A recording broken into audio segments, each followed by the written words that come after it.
इजहार हस्बी साहब को दावत देना चाहूंगा कि अपने बातों को हमारे बीच रखें। यहाँ के लोग जो आपको सुनने के लिए इतनी बेसब्री से इंतजार कर रहे हैं, अपनी बातों से इन्हें अवगत कराएं।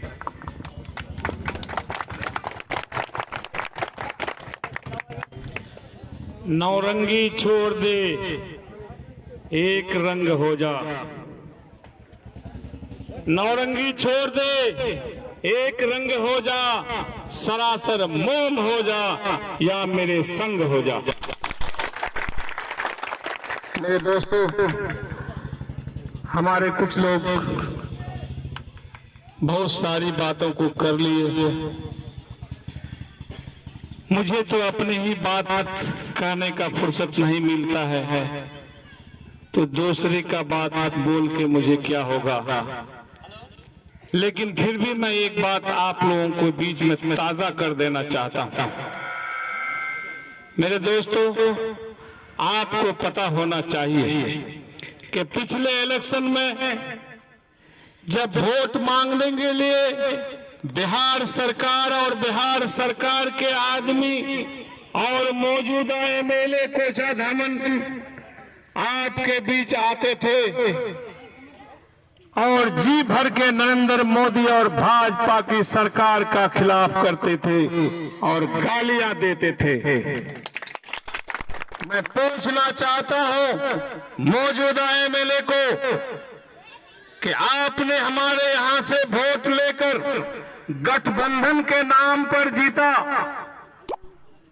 और जनाबे मुख्यमंत्री नीतीश कुमार को बिहार की सबसे बड़ी कुर्सी में आप लोगों ने बैठाया, हम लोगों ने बैठाया, सभी भाई मिलके बैठाया। कुछ ही दिन बाद ये बिहार के मौजूदा सरकार हमारे पीठ में खंजर भोंक कर भाजपा और आरएसएस की गोद में बैठने का काम किया और आज उसके जगह जगह पर आते हैं, अपनी तारीफ करते हैं, कहते हैं कि हम लोग विकास किए हैं। मैं पूछना चाहता हूं आप तमाम लोगों के मंच के माध्यम से कि विकास जो कर रहे हैं मौजूदा और मौजूदा सरकार के एमएलए, आपका विकास कहां पर है? आपने मुस्लिम यूनिवर्सिटी का साथ किशनगंज जैसी शहर में चकला के नदी के किनारे में बसने का काम किया था और आपने वादा किया था कि हमारी बिहार में सरकार है और सेंट्रल सरकार के साथ में अगर मिल जाऊंगा तो एएमयू यहां पर कायम करने का काम करूंगा। कहां गया आपका वादा, कहां गया आपका विकास? उल्टे हमारे बच्चों को तालीम से दूर करने का काम किया। एनआरसी के नाम पर हमें डराया गया। हमारे साथ में हमारी मां बहनें भी कंधे से कंधे मिलाकर रात भर चौक चौराहे में विरोध करने का काम किया। मेरे दोस्तों, मैं सलाम करना चाहता हूं ऐसे मां बहनों और बेटियों को जिन्होंने हमारे बुरे वक्त में, जब यहाँ की मौजूदा सरकार हमारे खिलाफ में एनआरसी लगाने का काम किया, हम मर्दों के साथ हमारी मां बहनें भी साथ देकर धरना प्रदर्शन में बैठने का काम किया। हमारे बच्चे दिल्ली, मेरठ, पंजाब, हरियाणा और लुधियाना में रहा करते थे। लॉकडाउन के नाम पर हमारे बच्चों को रूम में बंद करके रखने का काम किया। रूम से अगर बाहर निकालता था तो रोड पर पुलिस की लाठियों से खाना पड़ता था। मेरे दोस्तों, हमारे बच्चों को कहां गए तुम है यहाँ के रहबर, बिहार के रहबर? मैं पूछना चाहता हूं मेरे दोस्तों, आज हमारे यहाँ के एमएलए साहब अपने काला करतूत को सुनने के बाद तिलमिला जाते हैं। जब ये वादा करके वोट लिए थे और वादा को नहीं पूरा किए तो आपको तो सवाल पूछेगा। उसमें आपको पकड़ाना नहीं चाहिए। आपका ब्लड प्रेशर अगर हाई हो गया है उसमें हम गरीब जनताओं का कोई कसूर नहीं है। आप अपना इलाज करने के लिए, अपना बौखलाहट दूर करने के लिए बड़े बड़े डॉक्टर हैं, वहां चले जाइए। नहीं होता है तो रांची जाकर एडमिशन ले लीजिए, अपना ब्रेन का वाश कीजिए। मेरे दोस्तों, यहाँ पर कुछ नौजवान उसके बारे में बोला, इसलिए मैं तस्रीह कर देना चाहता हूँ। लेकिन मेरा ये ख्याल है कि उन लोगों का बात तो हम लोगों के जुबान पर भी नहीं आनी चाहिए, क्योंकि मुझे अपना बात बोलने में, अपना काम आप तमाम लोगों तक पहुंचाने के लिए वक्त नहीं मिलता है। खामखा हम दूसरे की बात बोलकर अपने वक्त को नाजायज बर्बाद नहीं करेंगे। मेरे दोस्तों, जो कर्म करके रखा है उसका सजा या उसका इनाम पब्लिक उसे खुद ब खुद देगी। मैं अपनी बात आपके सामने में कुछ रखकर आपके सामने में रखना चाहता हूं। मेरे दोस्तों, जनाब बैरिस्टर असदुद्दीन साहब का कुर्बानी आपके सामने में मौजूद है। जनाब अख्तरुल ईमान की मेहनत से बार बार हैदराबाद जाकर असदुद्दीन अवैसी से कहा कि अवैसी साहब आपको बिहार आना पड़ेगा, सीमांचल आना पड़ेगा और खास तौर पर किशनगंज आना पड़ेगा। अवैसी साहब ने पूछा कि क्या बात है। अख्तरुल ईमान साहब ने कहा कि बिहार और सीमांचल का हालत बस से बदतर हो चुका है। हमारे जो रहनुमा हैं उल्टे हम पर इल्जाम लगाते हैं, मुकदमा करते हैं, हमको बिहार छोड़कर डिटेंशन केंद्र और हिंदुस्तान छोड़ने के लिए धमकी दिया जा रहा है। मेरे दोस्तों, आपको मैं 2017 का बात बताना चाहता हूं। अख्तरुल ईमान की दावत पर जनाब बैरिस्टर असदुद्दीन साहब बिहार और किशनगंज आए। इत्तेफाक से 2017 में भयंकर सैलाब आया। सैलाब के बारे में जनाब अख्तरुल ईमान साहब ने बैरिस्टर असदुद्दीन साहब को फोन से कहा कि हमारे बिहार में बहुत ज्यादा सैलाब आ गया है और हमारे यहाँ पर आंसू पोंछने के लायक कोई नेता नहीं है। मैं आपसे आग्रह करता हूँ, विनती करता हूँ कि आप बिहार में आकर हमारा आंसू पोंछने का काम करें। मैं सलाम करता हूँ अख्तरुल ईमान साहब को भी कि उन्होंने तमाम हिंदू मुस्लिम अमीर गरीब औरत मर्द के लिए जनाब बैरिस्टर असदुद्दीन साहब को बिहार और किशनगंज और कोचाधाम लाने का काम किया और सैलाब जदा इलाके में जा जाकर लोगों का आंसू पोंछने का काम किया। और यही नहीं जनाब, करोड़ों रुपया का अनाज भी हम गरीबों में बांटने का काम किया। मेरे दोस्तों, सैलाब खत्म हो गई। बैरिस्टर असदुद्दीन साहब हैदराबाद चले गए। कुछ ही दिन बीता कि हमारे यहाँ पर लोग बीमार पड़ने लगे, महामारी फैलने लगी। मेरे दोस्तों, अख्तरुल ईमान ने फिर से खबर किया कि बैरिस्टर साहब, आपने जिस इलाके में घूम घूम करके लोगों का आंसू पोंछने का काम किया, करोड़ों रुपया का अनाज बांटने के लिए काम किया, वहां के तमाम जनता आपको इतना दुआ देता है, इतना दुआ देता है। लेकिन एक बदखबरी भी सुन लीजिए कि पूरे इलाके में बीमारी फैल गई है, महामारी फैल गया है। आप सीमांचल और किशनगंज आना पड़ेगा। अवैसी साहब ने फौरन फोन को काटा और हॉस्पिटल से अपने 50 डॉक्टर को आदेश दिया, ऑर्डर किया कि तुम लोग कल 6:20 में बाद फ्लाइट के लिए एयरपोर्ट आ जाओगे। मेरे साथ में बिहार जाना पड़ेगा, लिहाजा 6 बजे ही सारे डॉक्टर की टीम और बैरिस्टर के एयरपोर्ट में पहुंचकर बागडोगरा पूरे टीम के साथ उतरने का काम किया।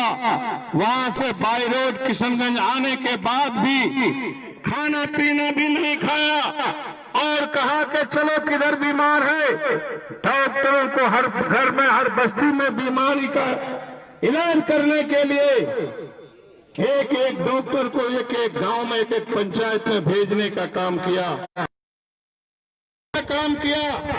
मेरे दोस्तों, मैं आपको बता दूं कि सिर्फ इलाज ही नहीं किया बल्कि लाखों रुपए का दवाई हम गरीबों में फ्री में बांटने का काम किया। मेरे दोस्तों, आपके सामने की बात है, आपका बेटा आपका भाई इजहार असफी भी आपके बीच में अगर कुछ कुर्बानी शुरू से करके आया है और इधर से भी किया है। लॉकडाउन में क्वारंटाइन सेंटर में है और बीमारियों के लिए इलाज के लिए इस लॉकडाउन के टाइम में जब एक ठेला भी नहीं चलता था, मैं अपने घर में मशवरे करके दूसरे दिन ही एम्बुलेंस लाने का काम करके लोगों तक फ्री सेवा कराने का काम किया। आप तमाम लोगों को पता है, जिसके एवज में अभी मेरा पहला मीटिंग नटुआपाड़ा जैसे गांव में था, 8 बजे से मैं वहां गया।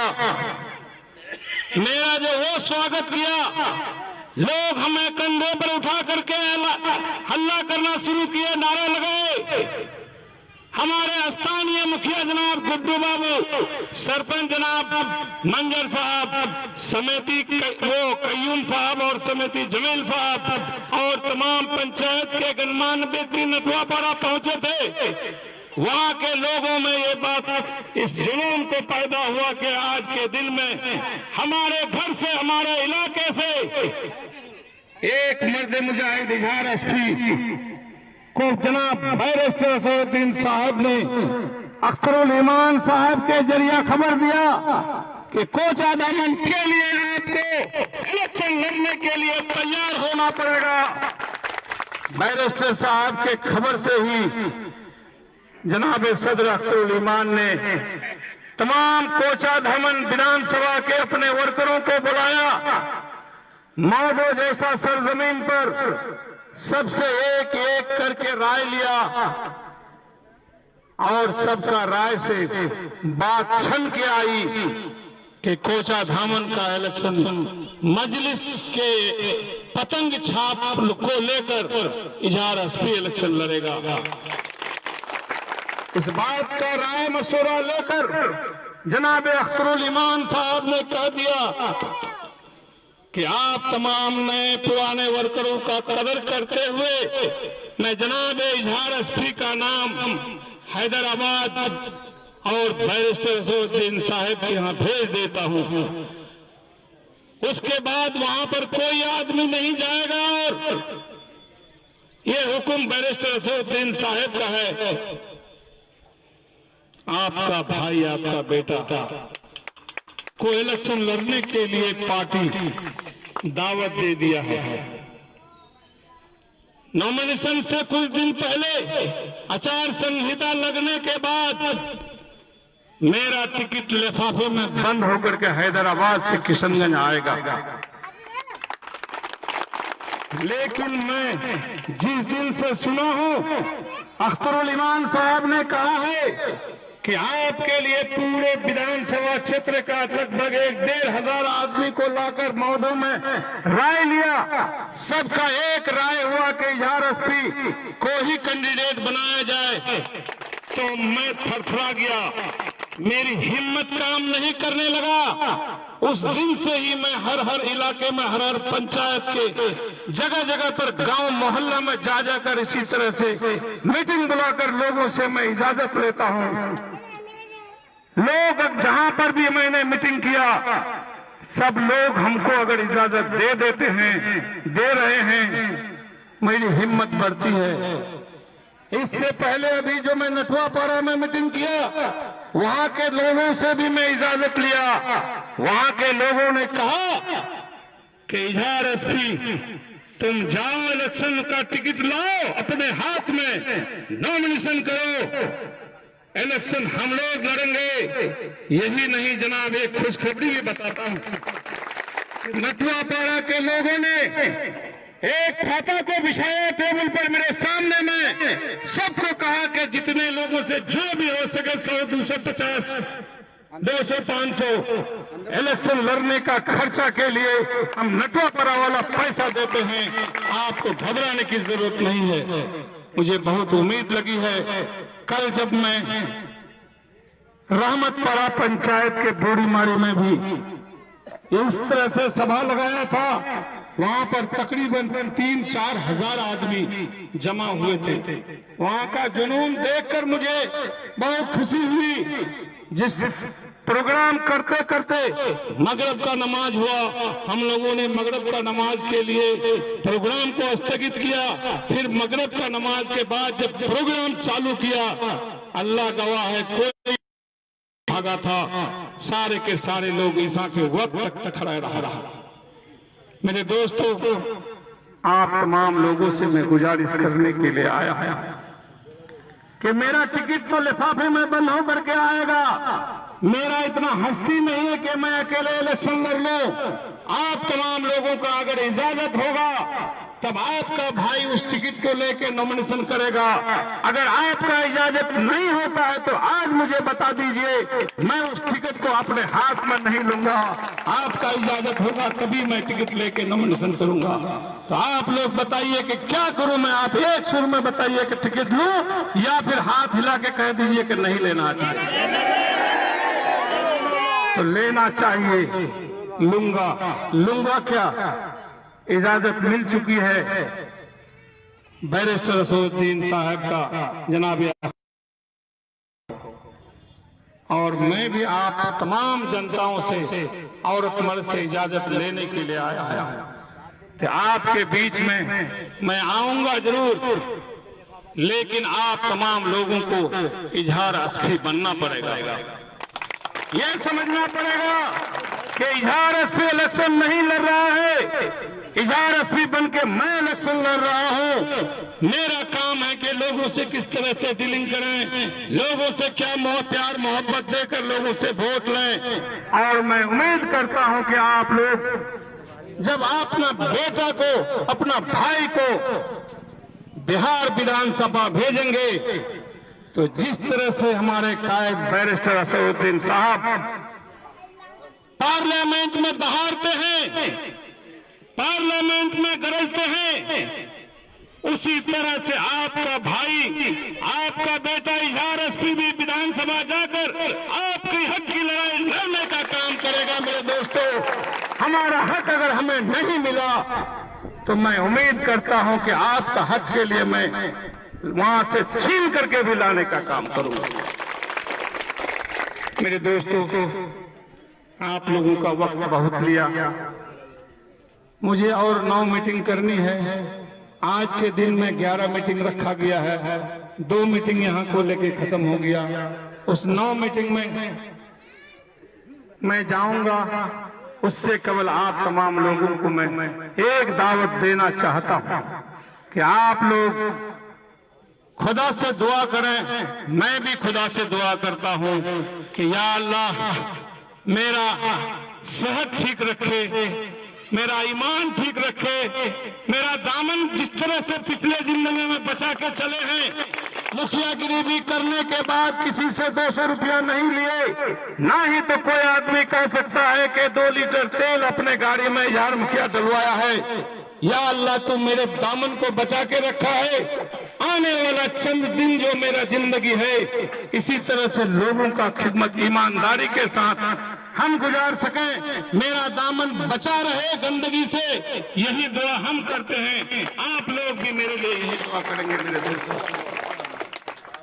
इस बीच आपके सामने में बहुत सारी बात मैंने किया, हो सकता है मेरे जुबान से कुछ इधर उधर की बात निकल गई होगी, तो खुदा के वास्ते नजरअंदाज करेंगे, मुझे माफ करेंगे।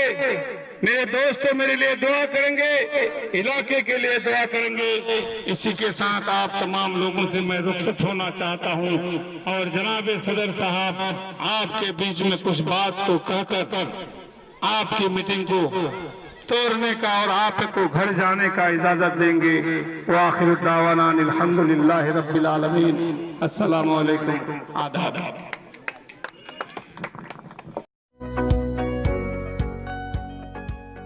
Please like and subscribe my YouTube channel.